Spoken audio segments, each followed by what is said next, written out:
உன் குல தெய்வத்தை குலத்தை காக்கும் தெய்வம் அந்த குல தெய்வமே. அதனால் அதை மறந்து மற்ற தெய்வங்களை வணங்கலாகாது.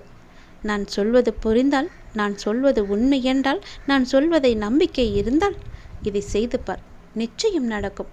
உன் குலதெய்வம் எதுவாக இருந்தாலும், தெரியாமல் இருந்தாலும், எங்கள் வீட்டு குலதெய்வமே நீயே எங்களை பார்த்துக்கொள் என்று வணங்கிவிட்டு பிறகு மற்ற தெய்வங்களை நீங்கள் வணங்குங்கள். எல்லா தெய்வங்களும் முக்கியம்தான். இருந்தாலும் குலதெய்வம் என்பது நம் குலத்தை காக்கும் தெய்வம் அல்லவா? அதை நாம் கண்டும் காணாமல் விடலாமா?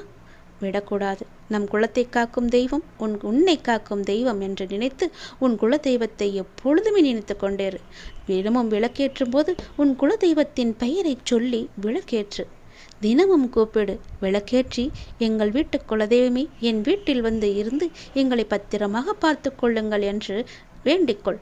நிச்சயம் நடக்கும். உன் குலதெய்வத்தை மீறி எதுவும் நடக்காது.